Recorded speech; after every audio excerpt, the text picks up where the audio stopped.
if you do what it is that you're called upon to do, which is to lift your eyes up above the mundane, daily, selfish, impulsive issues that might beset you, and attempt to enter into a contractual relationship with that which you might hold in the highest regard, whatever that might be, to aim high and to make that important above all else in your life, that fortifies you against the vicissitudes of existence like nothing else can. And I truly believe that that's the most practical advice that you could possibly receive. The way that you fortify your faith in life is to assume the best, something like that, and then to act courageously in relationship to that. And that's tantamount to expressing your faith in the highest possible good. It's tantamount to expressing your faith in God. And it's not a matter of stating, well, I believe in the existence of a transcendent deity, because in some sense, who cares what you believe? I mean, you might and all that, but that's not the issue. That's not the issue. The issue, it seems to me, is how you act. The issue is not what you believe as if it's a set of facts, but how you conduct yourself in the world. The purpose of thinking is to let your thoughts die instead of you. It's a brilliant notion, and so the idea is something like, you can conjure up a representation of yourself. You can conjure up a variety of potential representations of yourself in the future. You can lay out how those future representations of yourself are likely to prevail or fail. You can cull the potential yous in the future that will fail, and then you can embody the ones that will succeed. You do that well simultaneously, conjuring up a representation of your current state and determining for yourself, because of your undue suffering, which elements of your pathetic being need to be given up so that you can move forward into that future. And the goal, what is it that you're aiming at with that work and that sacrifice? That's the ultimate question. What is it that you're trying to do? Well, you're trying to improve the future. We believe that the future can be improved. We believe that it can be improved as a consequence of our sacrificial work. And so, once again, what are the limitations? What are the limits to that? What are the necessary limits to that? I would say we don't know. We conjured up this remarkable idea. The future exists. We can see it even though it's only potential. We can adjust our behavior in the present in order to maximize our probability of success in the future. How best to do that? Well, the idea is something like, don't hesitate to offer the ultimate sacrifice if you want the future to turn out ultimately well. What is it that you could contract for, let's say, if you were willing to give up everything about you that's weak and unworthy? The proper sacrificial attitude produces a psychological state, and then a social state that's a manifestation of that attitude that decreases the probability that the world will careen into hell and increases the probability that people will live high quality, meaningful, private lives in a society that's balanced and capable of supporting that. And none of that seems to me to be questionable, really. I also don't think it's anything that people don't actually know.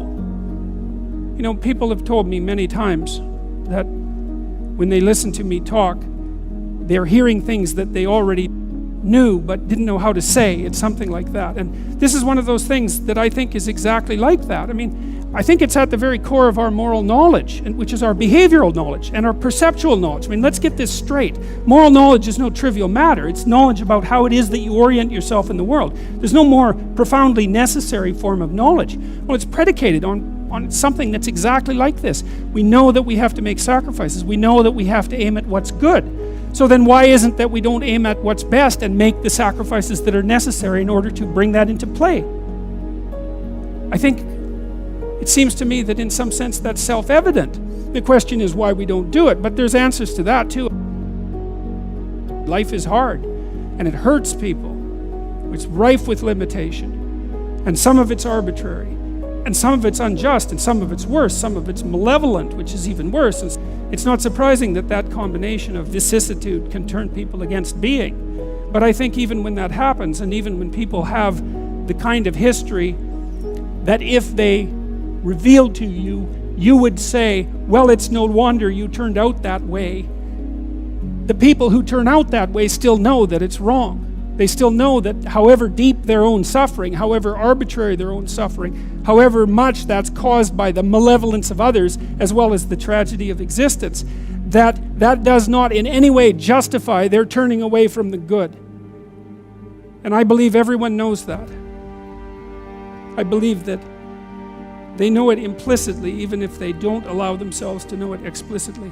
And I believe that if they violate that idea, then they violate themselves, and that they end up in Cain's position, which is the position of the man who's been given a punishment that is too great to bear. Now we're capable of making sacrifices in abstraction, right?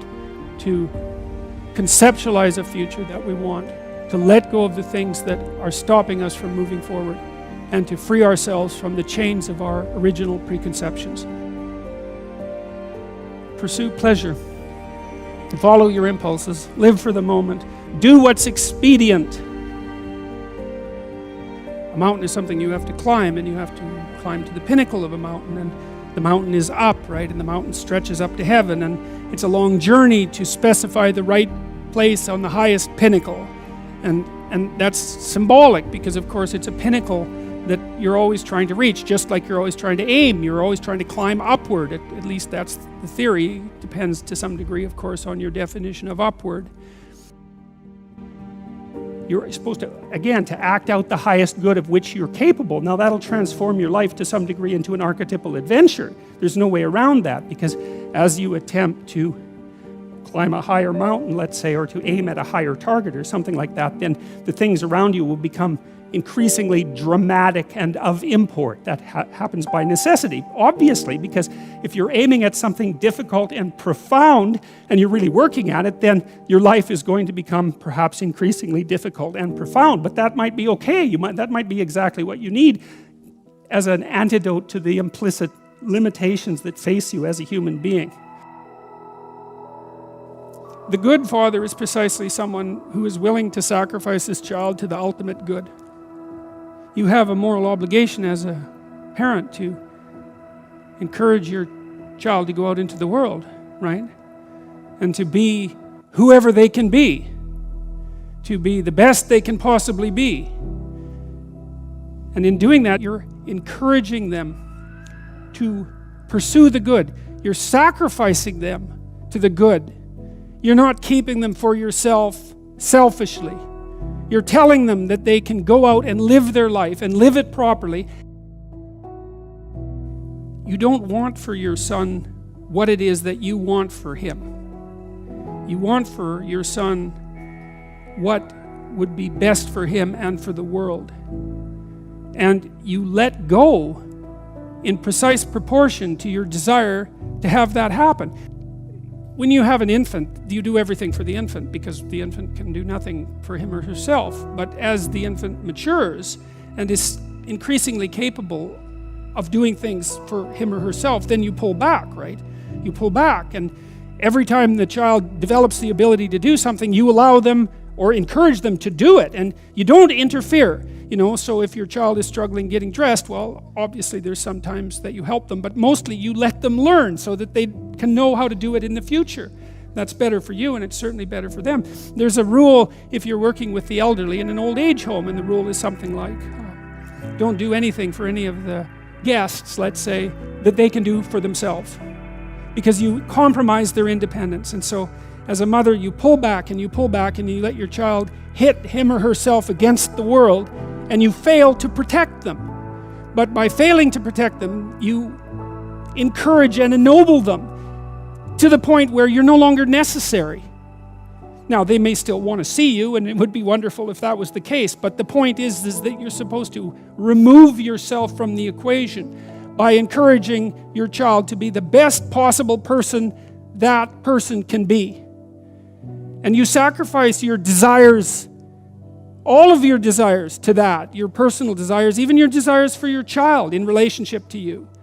Because you want them to move forward into the world as a light, right? As a light on a hill. That's what you want, if you have any sense.